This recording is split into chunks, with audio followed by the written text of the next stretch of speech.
News తాను రాజకీయాల్లోకి రావడానికి ప్రధాన కారణం ముఖ్యమంత్రి చంద్రబాబు నాయుడు చేస్తున్న అభివృద్ధి అని తిరువీధుల శ్రీనివాసరావు అన్నారు. మళ్లీ చంద్రబాబే ముఖ్యమంత్రి కావాలని, బాబు నేతృత్వంలో పనిచేయడం ఒక వరమని శ్రీనివాసరావు తెలిపారు. రాజధానికి మంగళగిరికి కోతవేటు దూరంలో ఉండడంతో భవిష్యత్తులో పెద్ద పెద్ద ఇండస్ట్రీస్, యువతకు ఉద్యోగాలు వస్తాయన్నారు. నియోజకవర్గ అభివృద్ధికి శక్తి వంచన లేకుండా కృషి చేస్తానని శ్రీనివాసరావు తెలిపారు. చేనేత కార్మికులను ఆదుకుంటామని తిరువీధుల హామీ ఇచ్చారు. గుంటూరు జిల్లా మంగళగిరి టీడీపీ అభ్యర్థిగా వచ్చే అసెంబ్లీ ఎన్నికల్లో పోటీ చేసేందుకు సిద్ధమవుతున్న తిరువీధుల శ్రీనివాసరావు ఇవాళ 10,000 మంది కార్యకర్తలతో మంగళగిరి నుంచి సీఎం నివాసం వరకు భారీ ర్యాలీగా వెళ్లారు.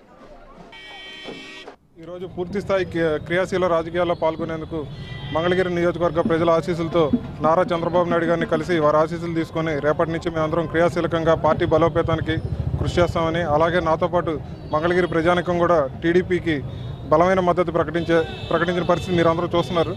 ఆల్రెడీ మంగళగిరి ప్రజలు కూడా టీడీపీ మళ్ళీ అధికారంలో రాగాలని ఆకాంక్షిస్తున్నారు. ఈ అభివృద్ధి పథకాలు, సంక్షేమ పథకాలు ఇలాగే కొనసాగి ముందు భావితరాల వారికి భావితరాల భవిష్యత్తును దృష్టిలో పెట్టుకుని మనం అందరం కూడా టీడీపీ ప్రభుత్వానికి మద్దతు తెలపాల్సిన అవసరం ఉందని నేను తెలియజేస్తున్నాను. పూర్తి స్థాయిలో క్రియాశీలకంగా రాజకీయాల్లో పనిచేస్తాం, ప్రజలకు అందుబాటులో ఉంటాం. మంగళగిరి నియోజకవర్గ అభివృద్ధికి చంద్రబాబు నాయుడు గారు చేస్తున్న అభివృద్ధి, సంక్షేమ పథకాలను దృష్టిలో పెట్టుకుని, అలాగే సంక్షోభ సమయంలో కూడా సంక్షేమ పథకాలను కొనసాగించి అన్ని వర్గాల వారికి చేరువైన ఏకైక నేత మన చంద్రబాబు నాయుడు గారు. భవిష్యత్తులో ప్రజలు అవకాశం ఇస్తే మంగళగిరి ప్రజలకు ఏం చేయదలుచుకున్నారు?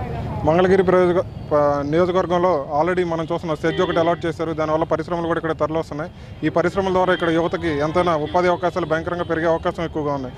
సో ఈ యువతను ఉద్యోగాల వైపు మనం ప్రోత్సహించేందుకు skill development programs already government start చేశారు. సో ఇలాంటి స్కిల్ డెవలప్మెంట్ ప్రోగ్రాముల ద్వారా యువతకి అవేర్నెస్ బాగా క్రియేట్ చేసి ఇక్కడ సాఫ్ట్వేర్ రంగాన్ని బాగా అభివృద్ధి చేసి మంగళగిరిని మరో సైబరాబాద్ సిటీగా డెవలప్ చేయాలని నా ఆకాంక్ష. చేనేత కార్మికులు ఆల్రెడీ ఇక్కడ చాలా ఇబ్బందులు పడుతున్నారు. వారి కోసం నేను ప్రత్యేకంగా ఒక వీవర్స్ బజార్ అని ఒక సాఫ్ట్వేర్ని డెవలప్ చేస్తడం జరుగుతుంది. వారందరూ తయారు చేసిన వస్త్ర కళాఖండాలని మనం ఆన్లైన్లో విక్రయాల ద్వారా వాళ్ళకి మెరుగైన ఆదాయ వనరులను క్రియేట్ చేయొచ్చని నేను భావిస్తున్నాను.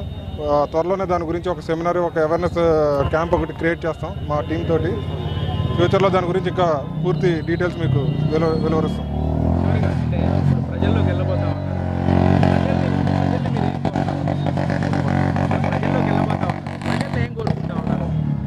చూస్తున్నాం మనందరం, మన పక్కన అద్భుతమైన రాజధాని నిర్మాణం జరుగుతుంది, ప్రపంచ స్థాయి రాజధాని. ఇలాంటి నిర్మాణాలు ఇలాగే కొనసాగాలంటే మనందరం కూడా టీడీపీ ప్రభుత్వాన్ని మళ్ళీ అధికారంలో తెచ్చుకోవాల్సిన బాధ్యత, అవసరం మనందరి మీద ఉంది. ప్రజలందరూ దీన్ని గమనించారు, ఆల్రెడీ ఆశీర్వదించారు టీడీపీ ప్రభుత్వాన్ని. సో ఖచ్చితంగా మేము తిరిగి పవర్లోకి వస్తున్నాం.